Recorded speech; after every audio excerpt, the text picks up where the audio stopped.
আমার আল্লাহ পাক বলেন আলা বিযিকরিল্লাহি তাতমাইন্নুল কুলুব। আল্লাহ পাকের জিকিরে বান্দার আত্মার শান্তি, ঠিক না? যেই বেশি বেশি জিকির করবে তার আত্মায় শান্তি পাবে। এই জন্য জিকির বেশি বেশি না কম কম? আরো জোরে কর, বেশি বেশি। এটা আমার কথা না, কোন পীর মাশায়েখের কথা না, স্বয়ং আল্লাহ পাকের কালামের ঘোষণা। ইয়া আইয়ুহাল্লাযীনা আমানুযকুরুল্লাহ যিকরান কাসীরা। হে ঈমানদারেরা, হে ধনীরা, হে গরিবেরা, যুবকেরা, যুবতীরা, নারীরা, পুরুষেরা, তোমরা বেশি বেশি পরিমাণে আমি মাওলার জিকির করো। চিল্লায় বলি সুবহানাল্লাহ। ঈমানদারদেরকে ডাক দিয়ে বলতেছে বেশি বেশি জিকির। কি নাই সরমনের বিশ্বাস হুজুরে? স্বয়ং আল্লাহ পাক নিজেই বলতেছেন হে ঈমানদারেরা বেশি বেশি পরিমাণে আমি মাওলার জিকির করো। যে যত বেশি জিকির করবে আল্লাহর সঙ্গে তার সম্পর্ক তত বেশি গভীর হবে। ঠিক না বলেন? যাই হোক, আমি মূল কথায় ফিরে আসি। আল্লাহ পাক দুই জিনিস পছন্দ করেন। এক নম্বর হচ্ছে ঈমান, দুই নম্বর হচ্ছে ইলম। বান্দায় দুই জিনিস পছন্দ করেন। এক নম্বর হচ্ছে ধন সম্পদ, দুই নম্বর হচ্ছে সৎ ছেলে সন্তান। ঠিক নেই? দলিল আছে না নাই? আল মালু ওয়াল বানুনা জিনাতুল হায়াতিদ দুনিয়া। ধন সম্পদ, সন্তান সন্ততি হচ্ছে এগুলি দুনিয়ার সৌন্দর্য। ঠিক নেই? তাহলে মাওলায় দুই জিনিস পছন্দ করে, ঈমান আর ইলম। বান্দায় দুই জিনিস পছন্দ করে, ধন সম্পত্তি এবং সন্তান সন্ততি, অর্থাৎ ছেলে সন্তান। এখন ঈমান, যে ঈমান আল্লাহ পছন্দ করে, ওই ঈমানের মান কত হতে হবে, ওই ঈমানের শান কত হতে হবে, ওই ঈমানের মর্যাদা কত, ওই ঈমানের মাপকাঠি কি? আমি আগেই বলেছি ঈমান দুই ধরনের। এক ধরনের ঈমান জাগ্রত ঈমান, আর এক ধরনের ঈমান ঘুমন্ত ঈমান। ঘুমন্ত ঈমানওয়ালা গুনাহ করতে পারে, জাগ্রত ঈমানওয়ালা গুনাহ করতে পারে না। কারণ নবীজি শিখাইয়া গেছেন, নিজে দোয়া করেছেন, আমাদেরকে শিখিয়ে গেছেন, আল্লাহুম্মা আকসিম লানা মিন খশিয়াতিকা মা তাহুলু বিহি বাইনানা ওয়া বাইনা মাআসিক।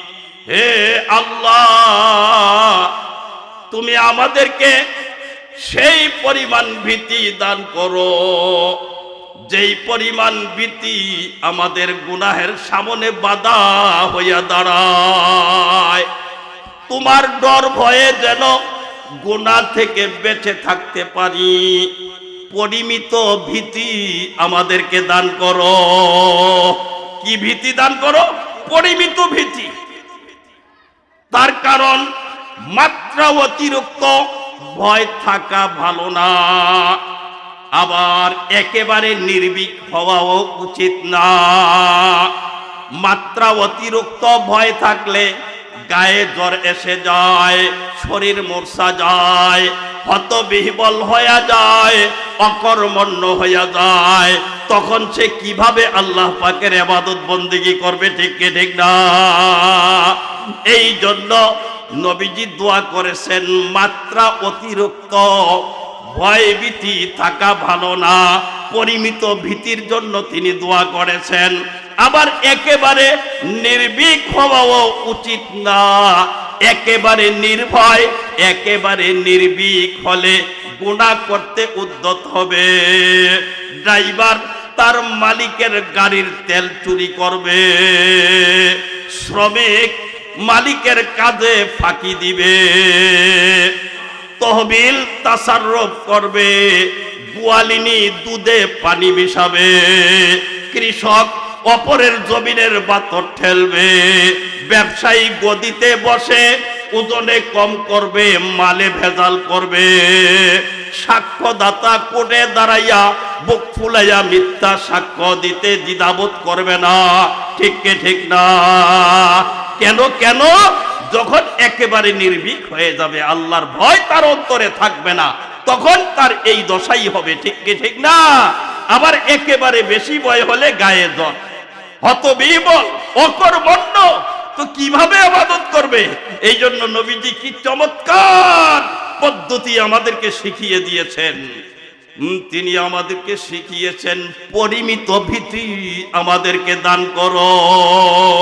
যেই পরিমাণ ভীতি আমাদের থাকলে আমাদের গুনাহের সামনে বাধা হইয়া দাঁড়ায়, জাগরত ঈমানওয়ালা তদ্রুপি হবে, তার সম্মুখে কোনো গুনার কাজ উপস্থিত হয়ে গেলে সে জাগ্রত ঈমানের প্রভাবে ওই গুনাহ বর্জন করে ফেলবে। ঠিক কি ঠিক না? অসুবিধা হয় আপনাদের? বুঝতে অসুবিধা হয়? আল্লাহ, ঈমান। তাহলে ঈমান, ইমাম ফখরুদ্দিন রাজি কয় আমাদের ঈমানের হালত তো মোটামুটি কিছুটা হলো জানা আছে। ইমাম ফখরুদ্দিন রাজি কয় গ্রাম্য মানুষ, সাধারণ মানুষের ঈমানের অবস্থা কি একটু দেখে আসি, একটু টেস্ট কইরা দেখি, একটু পরীক্ষা কইরা দেখি।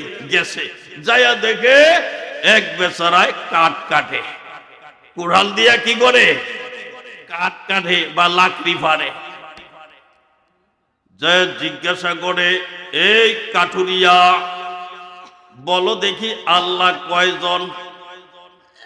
আল্লাহ কয়জন? হ্যাঁ, কাঠুরিয়ারে প্রশ্ন করে, বল কাঠুরিয়া আল্লাহ কয়জন? কাঠুরিয়া কিছু কয় না, রাগে অগ্নিশর্মা হইতেছে। আবার কয়, হে কাঠুরিয়া বল আল্লাহ কয়জন? এবার কাঠুরিয়া মুখ বলেছে, ডেকে বলে, তুমি কে? আমি তোমার পরিচয় জানতে চাই না। আর একবার যদি আল্লাহ কয়জন এই প্রশ্ন আমাকে করো, তাহলে আমি যেই কুঠাল দিয়ে গাছ চিরতেছি, আমি গাছ চিরব না, এই কুঠাল দিয়ে তোমার মাথাকে আমি দ্বিখণ্ডিত করে ফেলবো। আল্লাহু আকবার বলেন। तौहीद की अमानत सीनों में है हमारा,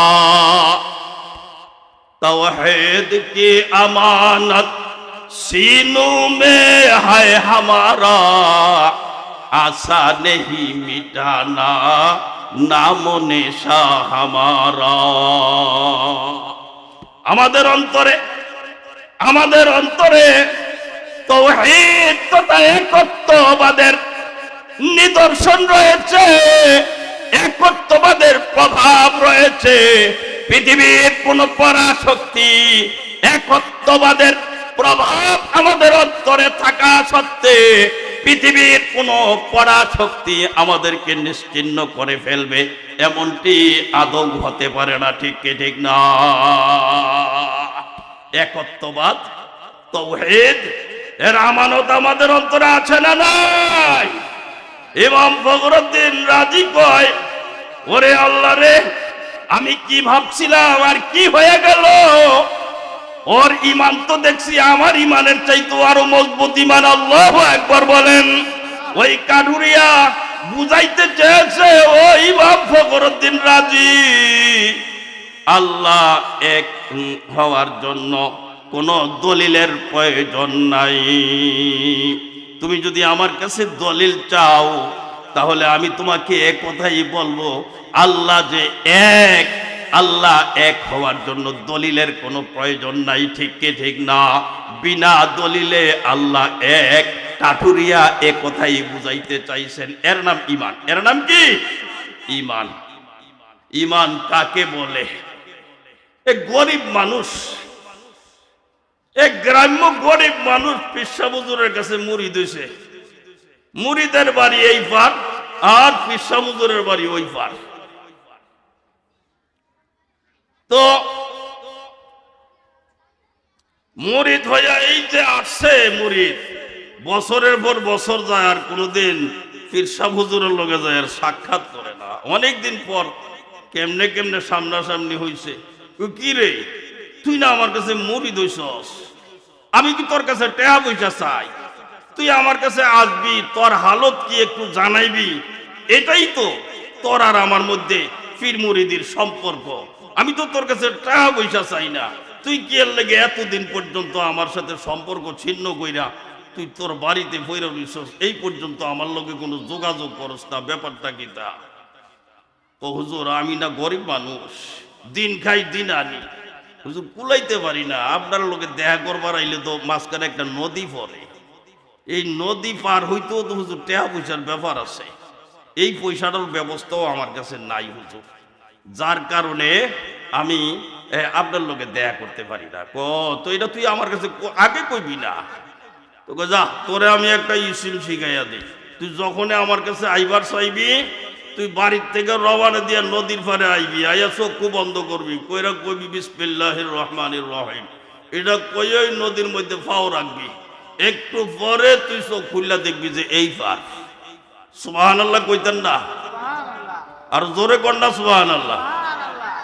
এরপরে যখন আমার লোকে দেখা হইব, আমার লোকে দেখা কইরা আবার যখন নদীর পারে পানির কিনারে যাইবি, যায়া বিসমিল্লাহির রহমানির রহিম চোখ বন্ধ করবি, পাও রাখবি, চোখ খুললা দেখবি তুই হেই পার।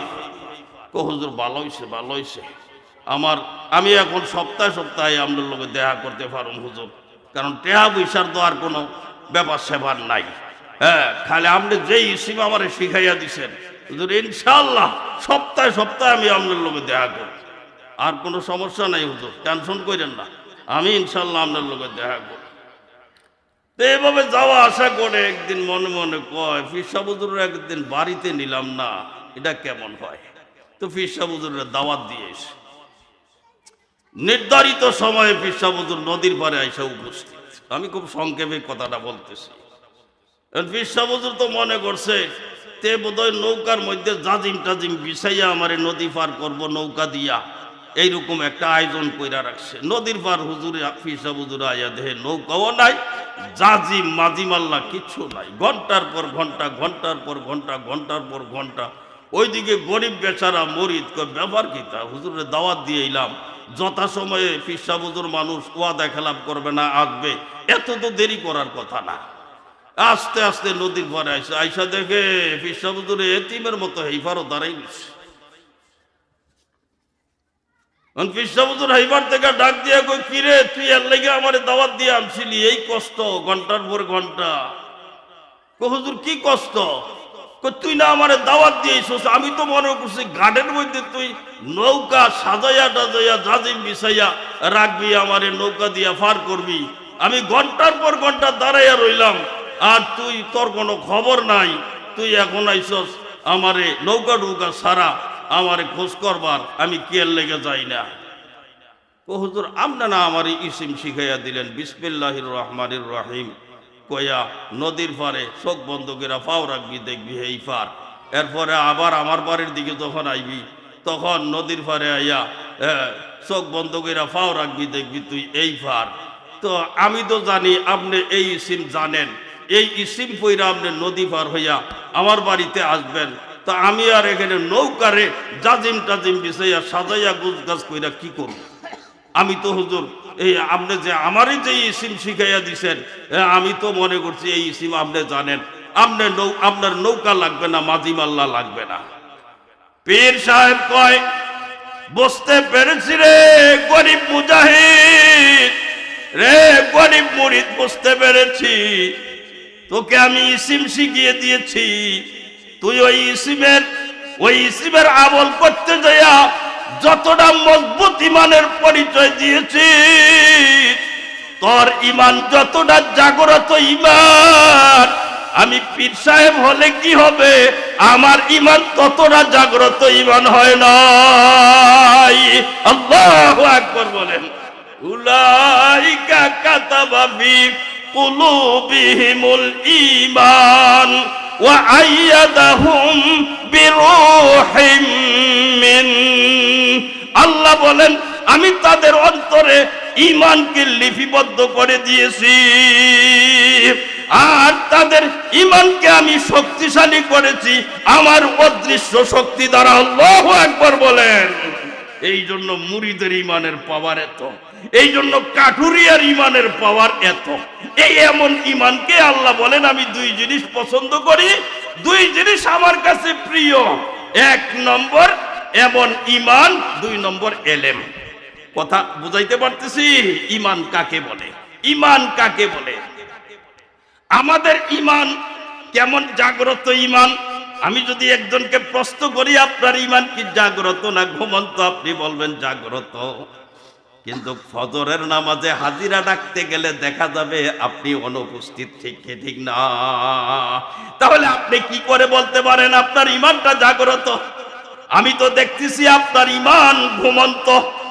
কারণ জাগ্রত ঈমানওয়ালা কঠিন কালেও ফজরের নামাজের জামাত হবে মসজিদে, আর জাগ্রত ঈমানওয়ালা ঘুমের ঘরে বিভোর থাকবে। এটা হতে পারে না। ঠিক না? ঈমান, ঈমান কেমন? ঈমানকে আল্লাহ পাক পছন্দ করেন। আমাদের মাযহাবের ইমামে আজম আবু হানিফা রাহমাতুল্লাহি আলাইহি, তার কলিজার টুকরা সন্তান হযরতে হাম্মাদ বলে, আমার আব্বা জান ইমামে আজম আবু হানিফা রাহিমাহুল্লাহ, তিনি মসজিদে মুরাকাবার হালতে আছেন, জিকিরের হালতে আছেন। আমরা চেয়ে দেখলাম সাপ বেয়ে বেয়ে একটা বিষাক্ত সাপ আব্বা জান আবু হানিফা রাহিমাহুল্লাহর কোলে পড়ে গেল। সুবহানাল্লাহ কইতেন না? সাপ গেছে, সাপ থেকে একটা বিষাক্ত সাপ ইমামে আজম আবু হানিফা রাহিমাহুল্লাহর কোলে পড়ে গেল। তার সন্তান বলে আমরা চেয়ে দেখলাম আব্বাজান ইমামে আজম আবু হানিফা চোখ খুলে যখন সাপটাকে দেখলেন, আমি আর আপনি হলে তো কয়টা পোল্ট্রি খাইতাম। ঠিক নেই?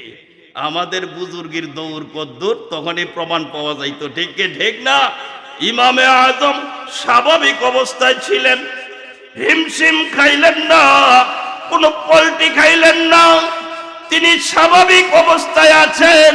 চোখ খুলে সাপটার লেজের দিক থেকে সাপটাকে ধরে এভাবে উঁচু করে বলতেছে, রে সাপ, যতক্ষণ পর্যন্ত আমার আল্লাহ পাকের হুকুম না হবে ততক্ষণ পর্যন্ত তুই আমাকে দংশন করতে পারবি না। আর আমার আল্লাহ পাকের হুকুম যদি হইয়া যায়, তোর হাত থেকে, তোর দংশনের হাত থেকে আমি ইমাম আবু হানিফা বাঁচতে পারবো না। এ কথা বলেই তিনি সাপটারে দূরে সরে মারলেন। এই ঈমান, এমন ঈমানকে আল্লাহ পাক পছন্দ করেন। উলাইকা কাতাবা ফি কুলুবিহিমুল ঈমান ওয়া আইয়াদাহুম বিরূহিম মিন। আল্লাহ বলেন আমি তাদের অন্তরে ঈমানকে লিপিবদ্ধ করে দিয়েছি এবং তাদের ঈমানকে আমি শক্তিশালী করেছি আমার অদৃশ্য শক্তি দ্বারা। আল্লাহু আকবার বলেন। আল্লাহ তাআলা তাদের অন্তরে জাগ্রত ঈমান লিপিবদ্ধ করে দিয়েছে, যার কারণে বিষাক্ত সাপ হাত দিয়ে ধরে দূরে ছুঁড়ে মারে, সে ধ্বংসন করবে কি করবে না, বেপরোয়া। ঠিক না বলেন? একমাত্র আল্লাহ পাকের ভয় থাকার কারণে। ঠিক কিনা বলেন? অসুবিধা হচ্ছে আপনাদের? হযরতে আলী রাদিয়াল্লাহু আনহু সিফফিনের যুদ্ধে তুমুল যুদ্ধ চলতেছে, উভয় পক্ষ তুমুল সংঘর্ষ চলছে। উভয় পক্ষ এক পক্ষ আরেক পক্ষকে ঘায়েল করতে উঠে পড়ে লেগেছে। উভয় পক্ষের মধ্যে কচুকাটা হচ্ছে। এমত অবস্থায় হযরতে আলী ঘোড়ার পিঠে সওয়ার, হাতের মধ্যে তরবারি। ওই অবস্থায় ঘোড়ার পিঠে শুয়ে তিনি ঘুমায়। বর্ণনাকারী বলে কখনো কখনো ঘুমের যাতনায় লক্ষ্য করেছি হাত থেকে তরবারিটা খসে জমিনে পড়ে যায়, আবার তিনি উঠাইয়া নেয়। অথচ যুদ্ধের ময়দানে তিনি সেনাপতি, নিশ্চিন্তে ঘুমায়। কেউ এই দৃশ্য দেখে দৌড়াইয়া আসে, ডেকে বলে আমিরুল মুমিনিন, যুদ্ধের অবস্থা বড় ভয়ানক অবস্থা, বড় সাংঘাতিক অবস্থা, তুমুল যুদ্ধ চলছে, উভয় পক্ষের এমন কঠিন সংঘর্ষ চলছে, বড় সাংঘাতিক অবস্থা, একটু কি পারেন সতর্কতা অবলম্বন করতে? আমি আর আপনি হইলে চমকাইয়া উঠতাম, হ্যাঁ ভাই ঠিকই তো, আমি এভাবে উদাসীন ঘোড়ার পিঠে ঘুমাই, আমার আপনার অবস্থা তদ্রূপই হতো, ঠিক না?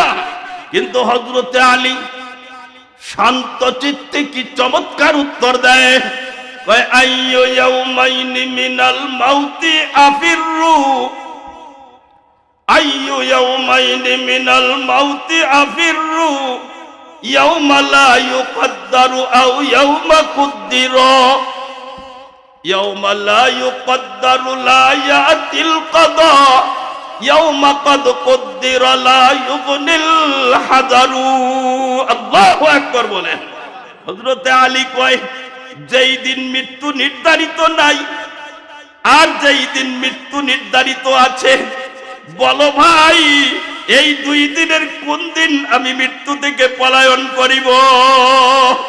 যেই দিন মৃত্যু নির্ধারিত নাই সেই দিন মৃত্যু আসতেই পারে না, আর যেই দিন মৃত্যু নির্ধারিত আছে হাজারো পলায়ন করিলেও বাঁচতে পারিব না। উলাইকা কাতাবা ফি কুলুবিহিমুল ঈমান ওয়া আইয়াদাহুম বিরূহিম মিন, আল্লাহ তাদের অন্তরে ঈমান লিপিবদ্ধ করে দিয়েছেন এবং তাদের ঈমানকে এতটা শক্তিশালী করেছেন তার অদৃশ্য শক্তি দ্বারা, ঠিক না?